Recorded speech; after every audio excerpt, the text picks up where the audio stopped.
This is Andy Gutierrez from StarWars.com, and you are listening to Coffee with Kenobi with Dan Zehr. This is the podcast you're looking for. This is James Arnold Taylor, and you're listening to Coffee with Kenobi. I have a good feeling about this. Hello, my friends, and welcome to Coffee with Kenobi, show number 548. This is your spoiler-free place for Star Wars community and conversation. I'm your host, Dan Zehr, thrilled to be talking Star Wars with each and every one of you. You can support Coffee with Kenobi by following the show on Twitter, Facebook, Instagram, Pinterest, and TikTok, and subscribing to the YouTube channel. Help spread the word by tweeting that you're listening, share it on Facebook, or invite your family and friends to tune in and share a cup of coffee with us. Coffee with Kenobi is a proud member of the Spreaker Prime program. Thank you to the official travel partner of CWK, MEI, and Mouse Fan Travel. If you are interested in a no-cost, no-obligation quote for your next vacation, check out coffeewithkenobi.com/mousefantravel and let them know Coffee with Kenobi and Dan Zehr sent you. Thank you also to members of the CWK Alliance. Find out how you can join the Alliance for as little as $1 a month and get access to exclusive podcasts, videos, and much more at coffeewithkenobi.com/CWK Alliance. On today's show, AJ Wolfe of the Disney Food Blog catches up with us and shares her experiences on the Disney Wish and all the cool Star Wars offerings on that ship. So pull up a chair, grab your favorite coffee mug, and let's have some coffee with Kenobi.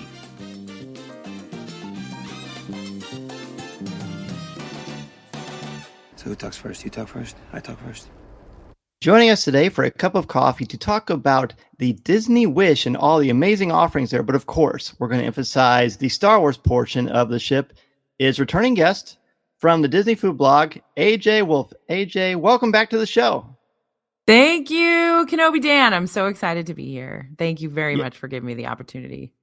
Of course, and people who listen to our review of the food on the Halcyon, the Galactic Star Cruiser, know that in her phone she refers to me as Kenobi Dan. She doesn't even know that I actually have a last name, or maybe you think my last name is Dan. I don't know.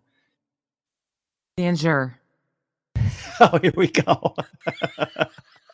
But not so. AJ, I was really excited to learn that. Of course, I would assume that you would get to be a part of the amazing new cruise that Disney is offering. Just overall, how is the ship and how does it compare to the other cruises? The ship is huge, absolutely massive. And I have not been on a cruise other than Disney Cruise Line. So I haven't been on any of those mega ships from other cruise lines. And so this is the biggest cruise ship I've ever been on. And it's kind of, if you've cruised with Disney before, all the other ships are kind of set up in the same way. And it makes sense what you're used to it. You know, okay, I know that I'm going to go to this particular deck and this is what I'm going to find there.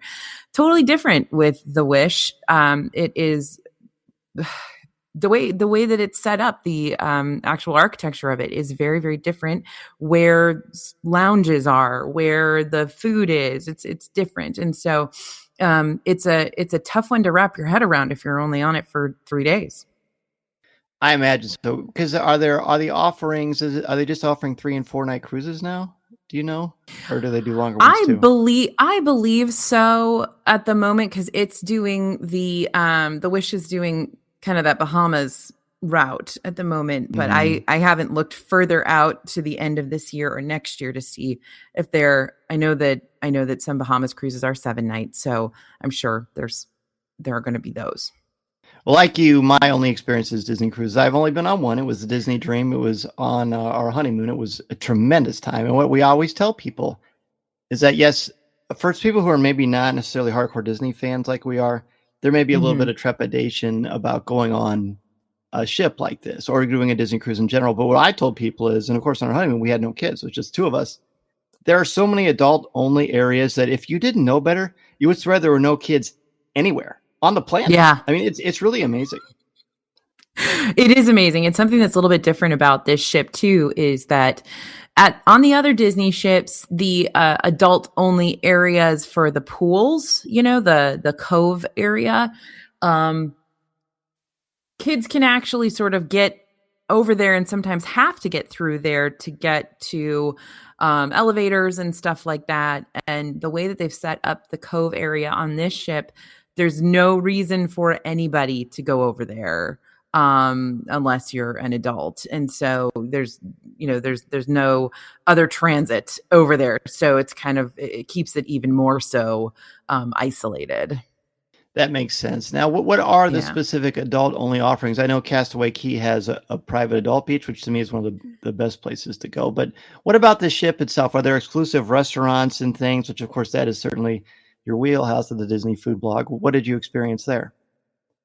Yep. So in addition to the cove area, which is the kind of pool and lounge, outdoor lounge area for adults only. By the way, there's an infinity pool there now, and it's right at the very back of the ship. So you have this great opportunity to sit in an infinity pool and look out over the back of the ship and see the ocean and the waves. It's very, very nice. So it's different from what it's been on other ships where you don't really have that same view. It's pretty cool. So other adult areas, you've of course got the adult dining, which right now they added, they've changed the restaurants a little bit on this ship. On previous ships, you of course had Palo. Palo is on the Palo is on the Magic and the Wonder as the only adult restaurant. Then on the Dream and the Fantasy, you've got Palo and Remy. Remy is a step up from Palo and has a more French leaning, obviously, whereas Palo is Italian. On the Wish, and I'm assuming whatever other ships of this class they're going to be announcing, you've got Palo Steakhouse, which from what I can tell is, like, from my experience at the restaurant, is kind of like, here's all the Italian stuff you had at the other Palos, but it's also a steakhouse. So you've got a bunch of steak offerings and the steakhouse sides and all of that sort of stuff there too. So it's kind of the best of both worlds. I really enjoyed that because I'm a big steakhouse fan. Mm-hmm. And then you've also got on this ship Enchanté, which is the French-leaning restaurant, which is helmed by Chef Arnaud Lallemand, who also was a contributing chef to Remy, but this on this ship, Enchanté is all his. So it's 100% his concept. And even the other chefs on the ship don't really have any say in what happens in this restaurant. So that's a very prestigious experience.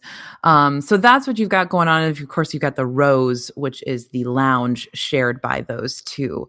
On the other ships, it's Meridian. On this ship, it's called the Rose because all three restaurants are actually themed to Beauty and the Beast. Kind of subtly themed. You're not going to walk in and, be hit in the face with Beauty and the Beast, but you've got some good sort of subtle nods. On your way into Enchanté, there's Lumiere is kind of hanging off of one of the lights in the hallway, which is cute. But the Rose, of course, is, the Enchanted Rose. And then Palo is themed to Cogsworth. So subtle is also a word that's always used to describe the two of us, I would say as well. Subtle. We are extremely subtle and mysterious sometimes. Yes, I'm proud of us for stepping out of our comfort zone to do the show. So those are the adult options only. But so I'm looking on there. So if it's you and your spouse, and you have a child, let's say between, 8 to 11, does that mean they cannot accompany you? Like that's completely out, or are you allowed to bring in smaller children? Nope, they can't go. They can't even step foot in those restaurants. They have to go to the kids club. They have to be left with grandma and grandpa. They like Buckingham are not Palace. You can't cross that line.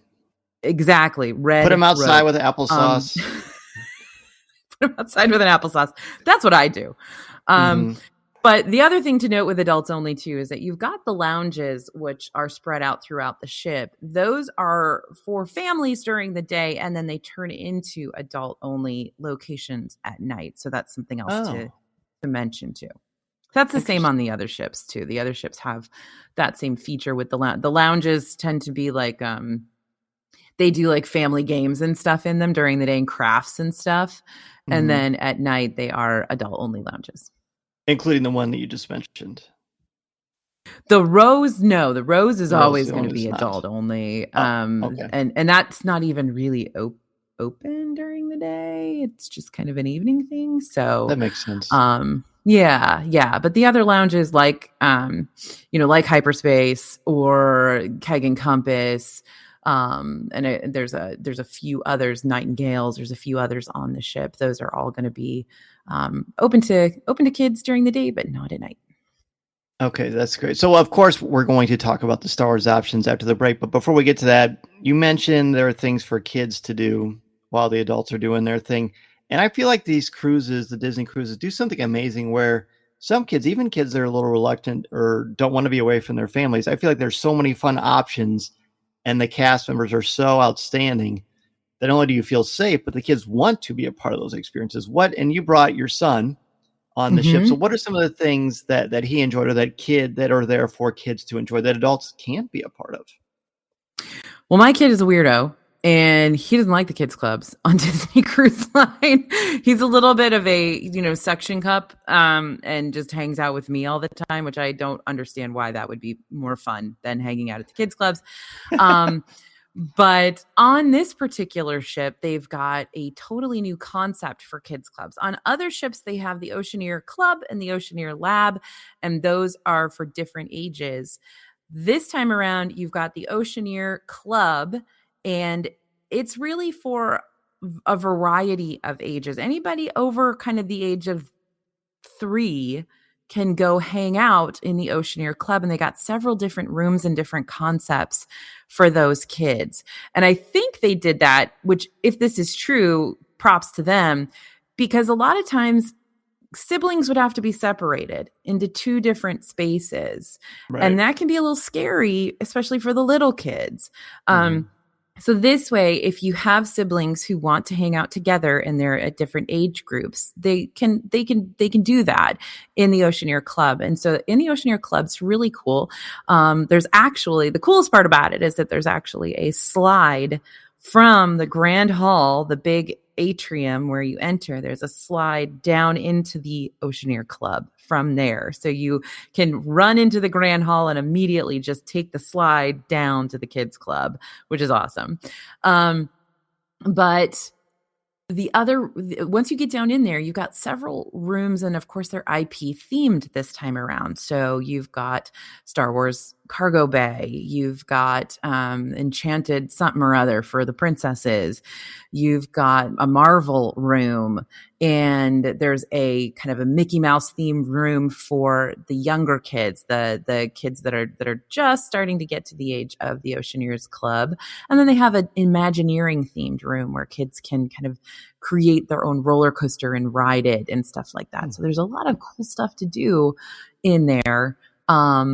Once it's all up and running, which it's not yet, because we went down there to check it out and nothing works yet because the ship is still not quite doing its inaugural, they're still working on it. Sure. Well, I kept seeing videos on Instagram of adults going down that slide. Are adults always allowed to go down that slide, or is that just at the beginning of the cruise? Adults are going to be allowed to go down that slide, and this is the case with all Disney cruises, is they do have open houses at the kids club, and that's usually an open house will happen on the first day so that adults can go into the kids club with their children and get them accustomed to it and everything. And that's a time when adults can go in with kids and they can take the slide during the open houses. But if an open house isn't happening, then adults are not allowed in to the kids club at all. So you gotta, that's just for kids. That makes sense. And that's the way it should be, really. Yeah. So let's talk about there is an attraction on the cruise that I think you may have experienced once or twice. Let's talk about that before we jump into the Star Wars stuff. So what is the attraction? What makes it so unique? So the attraction on this one is called the Aqua Mouse. Now, you have the Aqua Duck on the Dream and the Fantasy. This is the Aqua Mouse, which is basically a water coaster, kind of like the Aqua Duck.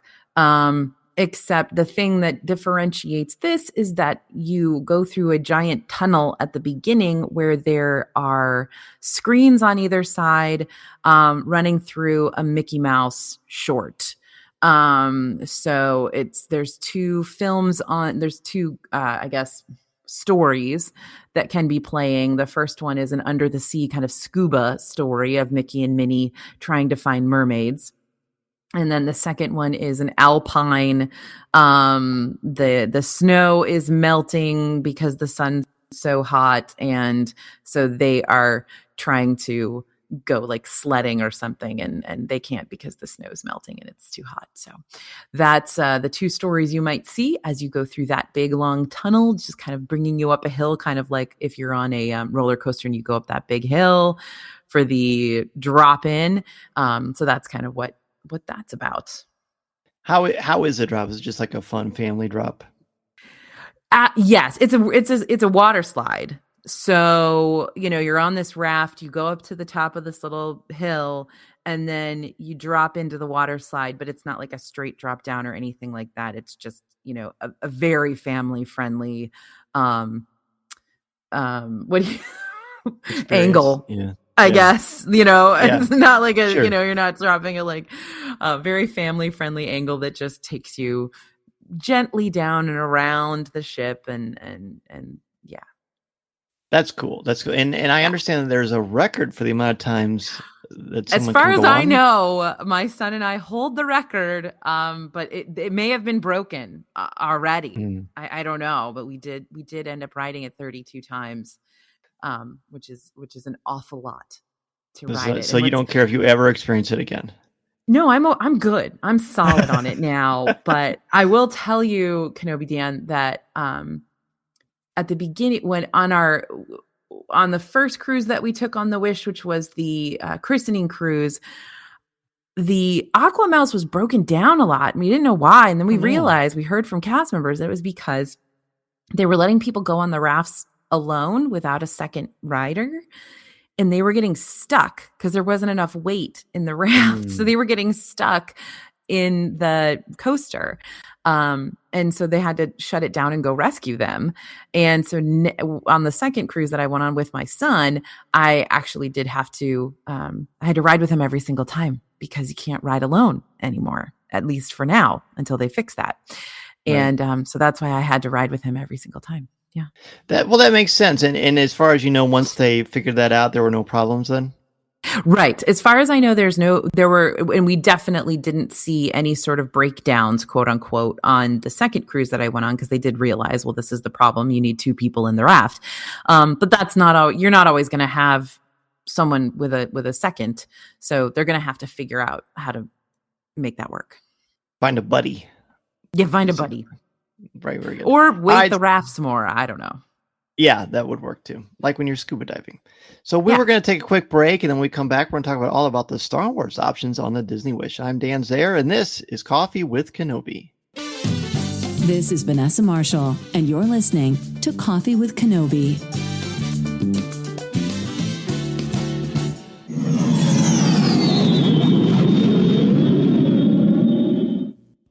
We are back talking with the owner of the Disney food blog, AJ Wolfe. And AJ, I love the Disney cruises. I think they're amazing. I always want to go back. We had the best time on our honeymoon. But this one, I'm especially compelled. The Force is calling me to the ship because there are a number Is it? Yes, it is. Really cool Star Wars options for both adults and for kids. What are the Star Wars options? Actually, we know the Star Wars options. We've got the lounge, which is called the Hyperspace Lounge. And then we have, what is it called? Cargo Bay? I think. Is that right? Star Wars Cargo Bay. Yeah, is in the kids club. By the way, something I didn't say earlier is that there are two kids places that are for tweens and teens. Of course, you've got Edge and Vibe on this ship, same way you do on the other ships. Just wanted to make sure I said that because I don't want people to think that they're not there. That's good. Right. And that has like root beer and video games and stuff like that. All kinds of cool stuff. That's what teens love as a high school teacher. Absolutely. They're super into root beer and video games. Yeah. Yes. Mm-hmm. Well, let's talk about the Cargo Bay first.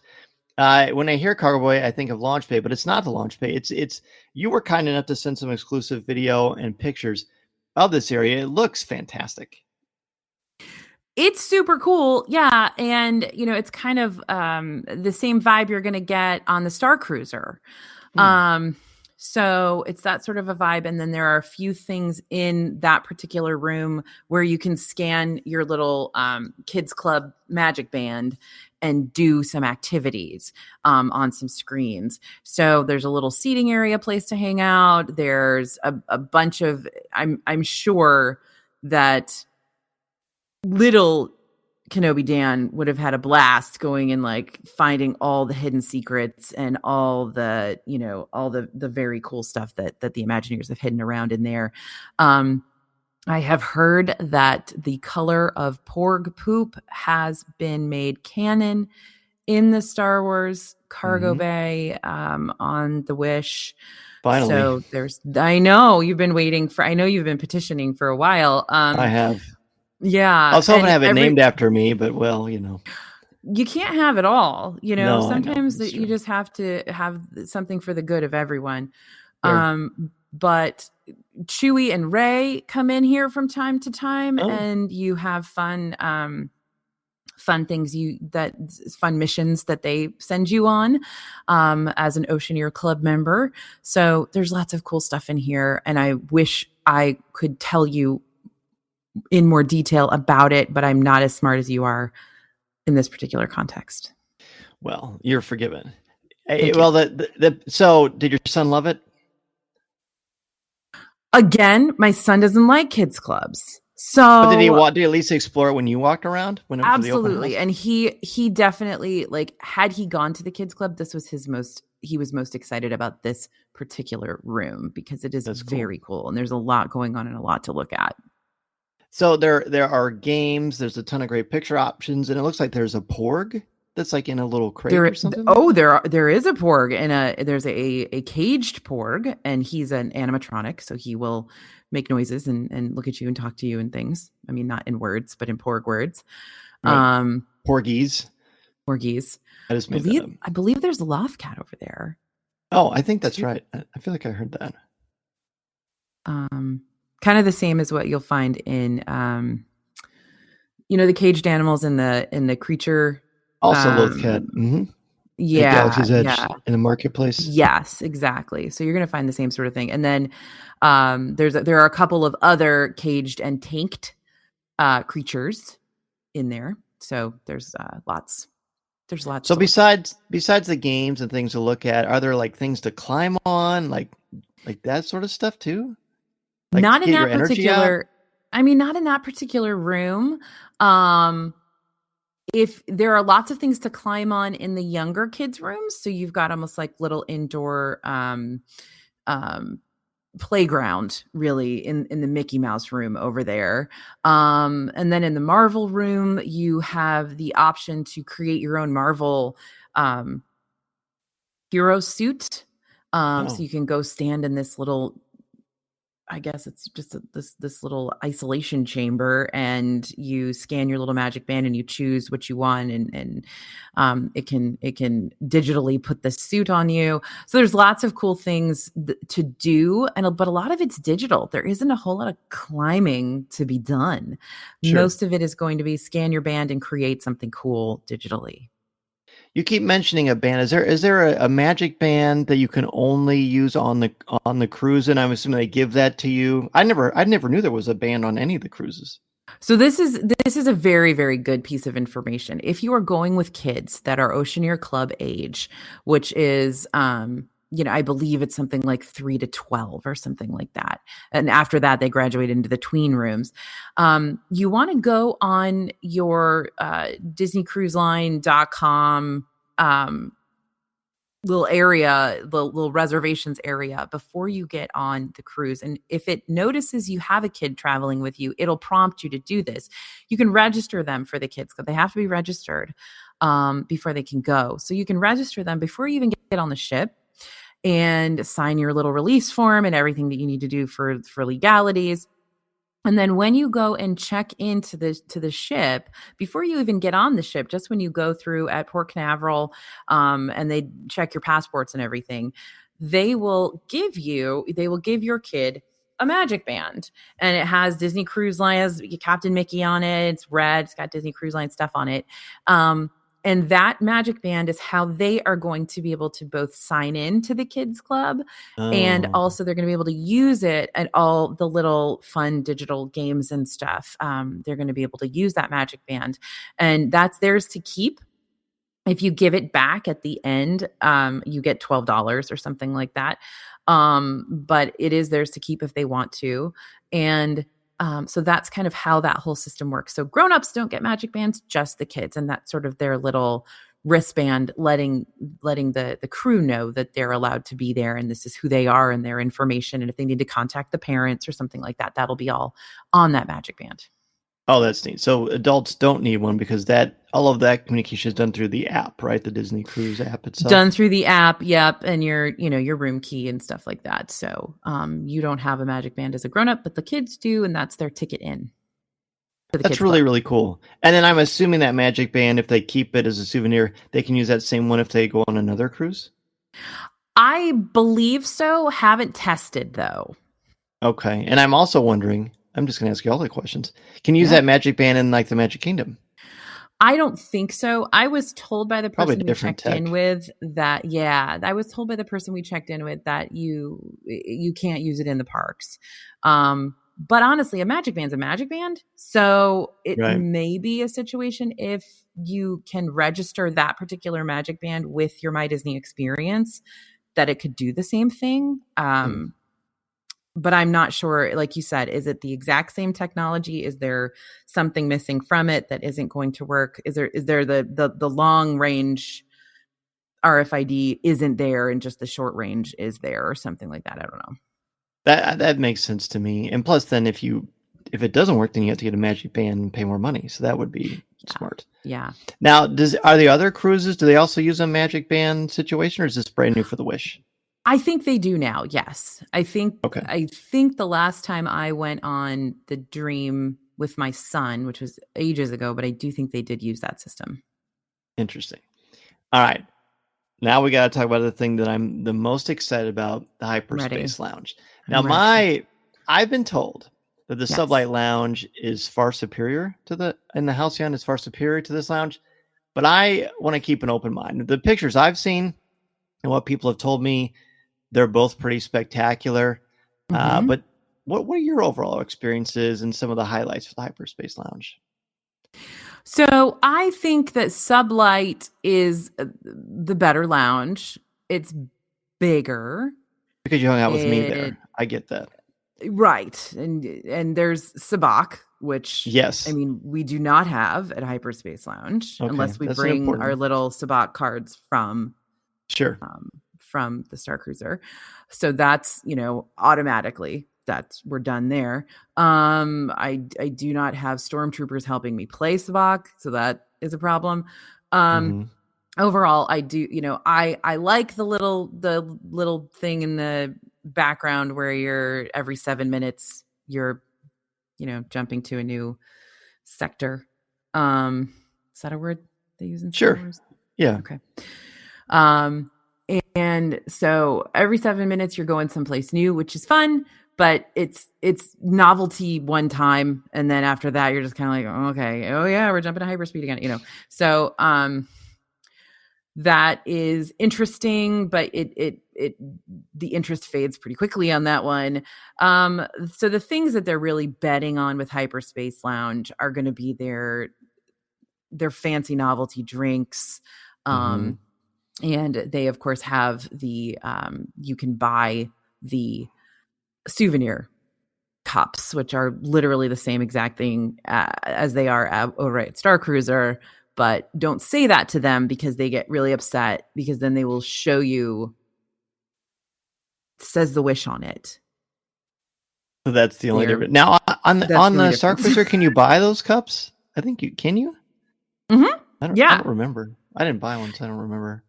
Yeah, like the one, like the The spicy margarita comes in the little kind of almost circular cup. It looks like a sphere, and it Sure. sits on a little. And you get that kind of with the drink, and you take it with you. So here's another big question: are the drink options? Because I was excited when I first went on the Halcyon that the drinks are going to be different than they are in Oga's, but they're really pretty much the same, except for a couple of little differences. What about on this? Are there different offerings, or are they the same as the other Star Wars bars? So I think they're relatively different, but they're still going to be they're still pre-mixed. They're still premixed. They're still going to be bachelor party drinks. Sure. But I will say that I'm looking right now at the menu here. I pulled it up. They're kind of fancier show drinks, like the Chancellor, and what's the other one? Let me see. The other one is the Freetown Reserve. Those are the ones, like the Freetown Reserve is $20. The Chancellor is $20. And those are the ones that, have the dry ice and the clouds and the very fancy blue ice cube with a glitter in it, to make it worth $20. So there's those, and those are going to be a little bit heartier, kind of a little bit chewier drinks. I say chewy when I mean it is going to be not necessarily flavors that everybody's going to love. They're taking some risks with those, so that they're not just kind of like bachelorette party drinks. Like they're kind of swampy, so that's something that isn't going to appeal to everyone, but they have priced them and made them kind of show drinks so that people get them anyway. But there are several there that are going to be, bachelorette party drinks. You've got the Spire Sunset, which is they've got, this one is the one that has lychee and there's coconut and it's very fruity, very tropical drink. You've got a couple of other show elements there, where there's one that they put an edible ink on top of one of the drinks that says The Wish, or I'm sure they'll have something Star Wars related soon, that gets printed onto the drink with a ripple machine, like they do your coffee, where they print, Tinkerbell onto your coffee or whatever. And they do it with a glow in the dark ink, so you can't see it unless they shine black light on it, which is cute. So there's that. I think I say when you drink it, then you can see it, like as it goes down your esophagus. No, not unless you've already had a couple of the other drinks first. Do drinks go down your esophagus? I'm not actually a doctor. Your esophagus, which is the one you breathe out of, your trachea. Sure. I breathe out of my nose. I don't know about you. See, this is the science you can learn about on Coffee with Kenobi. So right. You do. So there aren't any specific signature drinks that are only on the Wish? I'm sure there are. I think there are. I haven't seen these particular drinks anywhere else. Okay. So I don't know. Unless they have different names, but the same mix. So that'd be interesting to kind of find out. I mean, that's possible, but none of these kind of tasted like anything I tasted before. So I will have to do some research into that, but I think these are new. Oh, that's cool. Are there any new? Are there unique draft beers that they have? Because I know, like, you've got Wampa Ale and stuff like that at Oga's. I am looking at. Ooh, they've got flights. They've got Skywalker. Skywalker Vineyard. Yeah, that's great. They've got, they've got Batu and Harvest Brew. Okay, I feel like they have Mustafarian Black Ale. Mm-hmm. Oh wow. Yep. So they got a couple new beers. I can read about them too if you want. No, that's all right. Are there, because what we loved, you and I and my family and everybody we were with on the Halcyon loved the appetizers, like the green beans and those chips. Yep. Do they have anything like that on this? No, that's another reason why this is the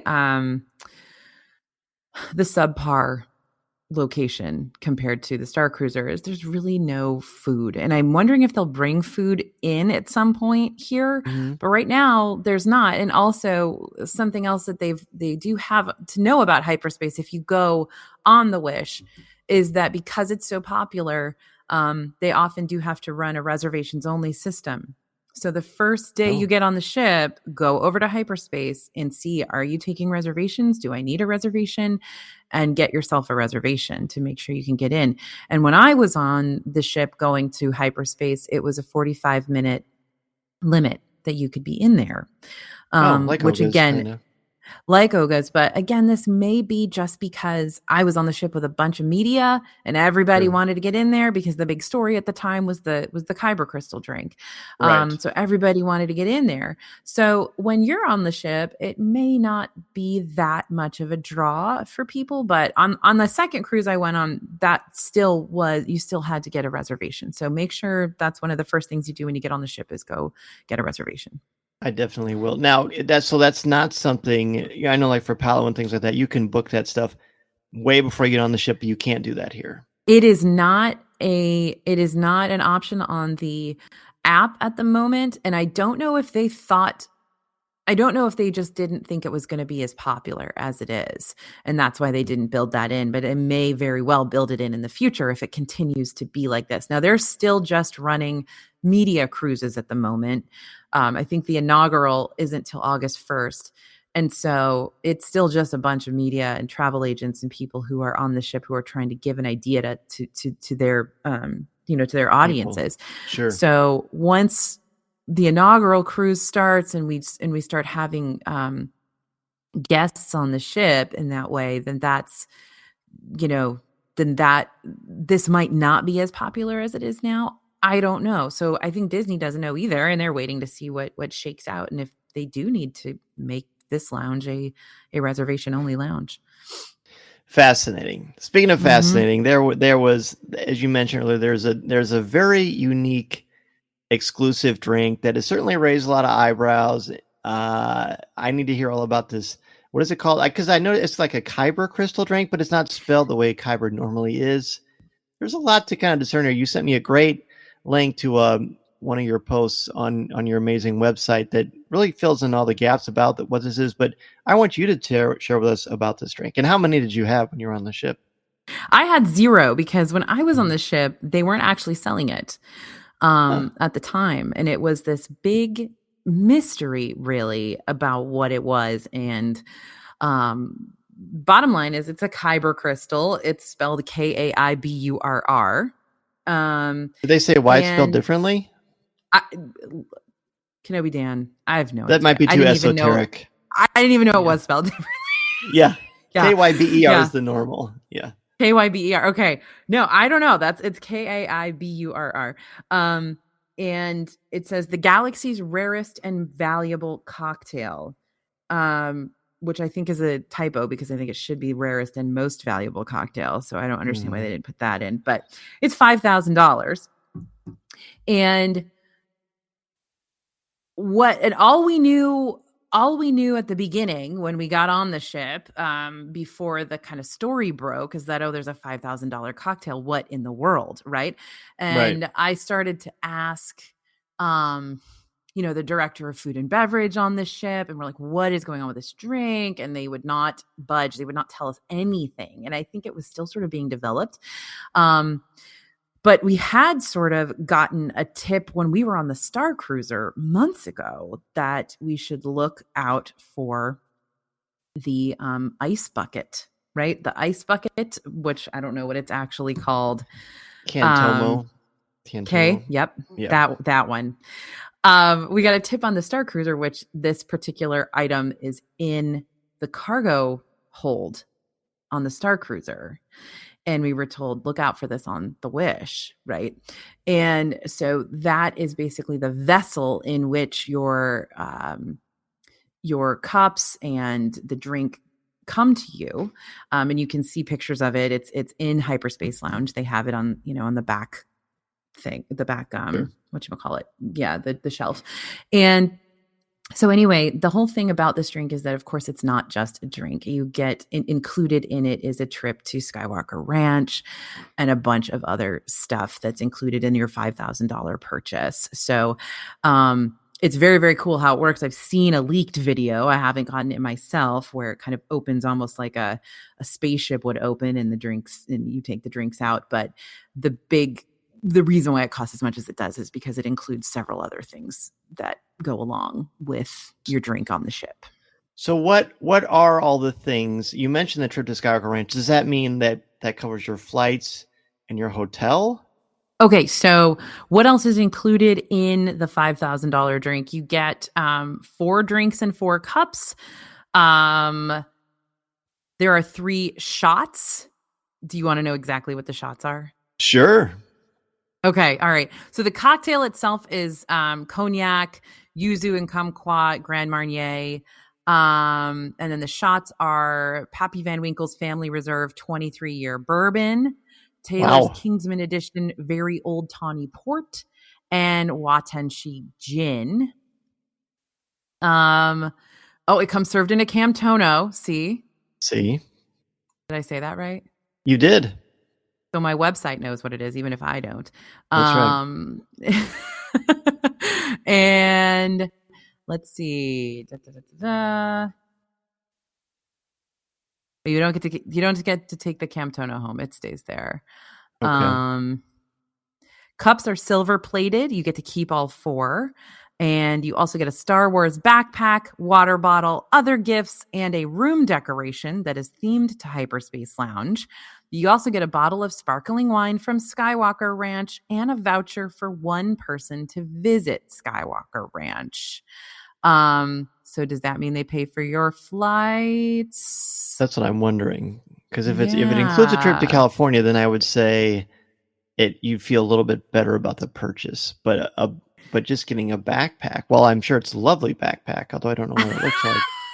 That just seems, I don't know. It's a lot, because that drink is the same price as what 4 people going on the Star Cruiser.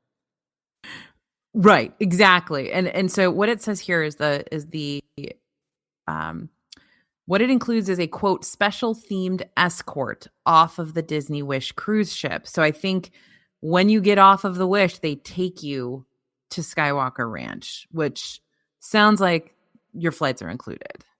Like they take you right to California right away. You can't reschedule it. That seems to be the situation, but I think you and I are going to have to test this out. I agree. Well, I'm available for another few weeks, and then school starts. Okay, but we could do it. We could do over Thanksgiving break. Sure. There you go. Okay. All right. As long as they have turkey. Do they have turkey on the boat? Because otherwise, that would be a hard pass. I am almost 1,000% sure that they will have turkey on the ship. Don't call it a boat. I won't. Get very mad. I won't. They get very mad on the ship during our Thanksgiving vacation when we're there. Good deal. So right. There's some other cool stuff, and this is all so valuable. So I really appreciate your information and how you're telling us about how this thing works and what we can experience on the Wish. But there's some really cool stuff in the bar itself too, right? That maybe, I guess you could consider sort of an Easter egg. Tell me kind of about that. Yeah. So there's this fantastic bartender there. Now, something that's cool about the Wish, of course, since it's just launching, a lot of the awesome cast members from other ships are on this ship now. So what's funny is I ran into several cast members that I know from other ships. Wow. And it's just so much fun to sort of reunite with them. But there's this great bartender on the ship now who was, of course, in charge of all kinds of things on other ships. And he was showing me some cool stuff around hyperspace. And one of the cool things to note is that, you know how all bars have the lineup of spirits behind the bar, so that the bartenders can grab whatever they need quickly. Well, all of the spirits at Hyperspace are in exclusive carafes, basically, that are just made for Hyperspace, and they are all labeled in Arabesh, and you don't. Wow. You can't read it. Like, you can probably read it, Kenobi Dan, but I can't, and I don't know what those say, but the bartenders just have to memorize what's in all of those. And I would say there's probably 25 of them, and they have to just know what's in every single one of those. And they all sort of look the same to me. And he said that as they were kind of starting on the trip over the transatlantic over from Germany, they weren't labeled yet. So you just had to know that everything was lined up in the right place and you had to grab the right thing. So, I mean, it was just fascinating to me, but that the level of detail that they go to, they didn't have to do that. They did not have to do that. And so that was very, very cool that the bartenders are kind of going to that level to make sure you get what you need to get. But it's still all themed. So, and I think that's what separates Disney from everything else is the incredible theming, the attention to detail, that if you know it, it really kind of puts an extra smile on your face. But if you don't, you're still having the time of your life. So it's fair to say you would recommend The Wish to families? I loved The Wish. I'm a big Disney cruise fan. I don't cruise very often because it is so expensive, especially on Disney Cruise Line. It's very, very expensive. But I love going when I can, and I would recommend this for sure. Again, though, definitely watch kind of all the videos, read the blog posts about it so that you kind of get your bearings before you get on the ship. Because again, it's just huge and it's very hard to figure it out if you're not, if you're accustomed to the older ships, but also if you're going on a cruise for the first time, just to know where everything is. Like I very much compare this to a Disney World trip where there's no way you can do everything. Sure. And there's no way you can even know everything. So do some research ahead of time and make sure you've got some must-dos for yourself. Other little tricks if you're going on the Wish, and this is true of all Disney cruises, if you are going to dine at the adult-only restaurants, things like that, you do want to book those ahead of time. You want to get your reservation booked before you even get on the ship because those do book up very, very quickly, especially brunches. And make sure you do your online check-in as soon as you possibly can so that you can start booking all of that stuff and your port adventures and all of that. You don't want to wait till you get on the ship. But if you do wait till you get on the ship, don't fear. If you want to dine in those fancy restaurants or whatever, you can always go up to that floor where the adult restaurants are as soon as you get on the ship, and they often will hold back a few reservations for people who are just boarding and didn't know that they had to book beforehand. So that's a good tip if you're interested in doing that. That's a great tip. Well, speaking of great tips, the Disney Food Blog is an excellent resource for Disney tips, tricks, insights. It's also very entertaining, but we would expect nothing less because you are the grand poobah of the Disney Food Blog. AJ, I can't thank you enough for coming back to Coffee with Kenobi and sharing all about the Disney Wish and the Star Wars options. Where can people find you and Disney Food Blog and all the good stuff you have to offer there? We are on all of your social media channels as Disney Food Blog. We're over on YouTube as DFB Guide. We're on the blog. You can't miss us. I love it. And there, you also have a great ebook as well with tons and tons of great information. Yeah, lots of info in there. Listening to Coffee with Kenobi, you are, with Dan Zehr, the podcast you're looking for. This is...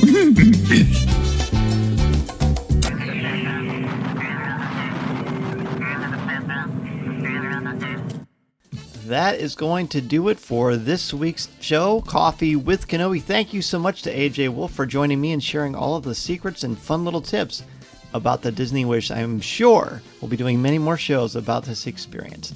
Be sure to join us next week on Facebook Live on Monday night at 7 o'clock p.m. Central Standard Time as we continue our Rebels rewatch. Many of you have seen Rebels, while some of you have never seen it, so it's really fun to go through this with you. And of course, we give you some homework. You got to get your top 5 ready and share it with us on the show. Not only is the video shown on our YouTube channel and on Facebook, but also on our Coffee with Kenobi Instagram. Next week, we'll be looking at Star Wars Rebels episode Rebel Resolve. So rewatch that or watch it for the first time and get your top 5 favorite things ready from that show, and I will share them on next week's CWK Live. If you are following me or the show on Instagram, you see that we went to Paris and London and had an amazing time. And a big reason for that is because we worked with our official travel partner, MEI and Mouse Fan Travel. Go to coffeewithkenobi.com/mousefantravel for a no cost, no obligation quote. Not only can they help you go on to Europe or anywhere else you want to go, but of course, they can help you on the Galactic Star Cruiser, Galaxy's Edge, theme parks, the cruise lines, Star Wars Celebration, and anywhere else you want to go, literally on the planet. You can help out your vacation and make it as easy and seamless as possible, and also help support me and Coffee with Kenobi in the process. Again, don't forget to join me on CWK Live on Monday night at 7 o'clock p.m. Central Standard Time at facebook.com/coffeewithkenobi. And if you have a Star Wars thought, comment, review, or opinion, or just want to share a cool collectible that you have, go to our exclusive Coffee with Kenobi Facebook group, the CWK Cafe, at coffeewithkenobi.com/community. Coffee with Kenobi is possible because of the members of the CWK Alliance. Thanks to you, the podcast, Facebook Live, event coverage, and so much more come to life.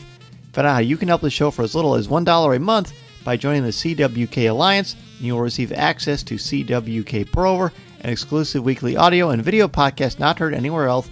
coffeewithkenobi.com/support or coffeewithkenobi.com/CWK Alliance is where you can go to become a member of the CWK Alliance. And 10% of your monthly contributions will go directly to the St. Jude Children's Hospital. You can go to our website at coffeewithkenobi.com or email me, Dan Z, at coffeewithkenobi.com. You can also connect with me on Twitter at Mr. Zehr, MRZEHR, or on Instagram, Dan Zehr, CWK, and I'm also available on LinkedIn. Coffee with Kenobi is all over social media, Twitter, Instagram, Pinterest, and TikTok. Give the show a like on Facebook at facebook.com/coffeewithkenobi or subscribe to Coffee with Kenobi's YouTube channel. Please, if you have a chance, take a couple of moments to rate and review the show on iTunes, Google Podcasts, or Spotify. It helps people find the show so much easier and more quickly. And if you like the design of our logo, coffeewithkenobi.com/shop is where you can find t-shirts, hoodies, phone cases, and all kinds of cool stuff. Finally, if you are starting a podcast or a blog or want to expand your brand, you can go to danzmedia.com and I can help you get that process started. I'm also available to come to your school, conference, business, or organization to talk about how to tap into your strengths and help you bring out your very best. Thanks again for joining me this week, and remember, this is the podcast you're looking for. This podcast is not endorsed by the Walt Disney Company or Lucasfilm Limited. It is intended for entertainment and informational purposes only. The official Star Wars website can be found at www.starwars.com. Star Wars, all names, sounds, and any other Star Wars related items are registered trademarks and or copyrights of Disney and their respective trademark and copyright holders. All original content of this podcast is the intellectual property of Coffee with Kenobi unless otherwise indicated. This is the podcast you're looking for.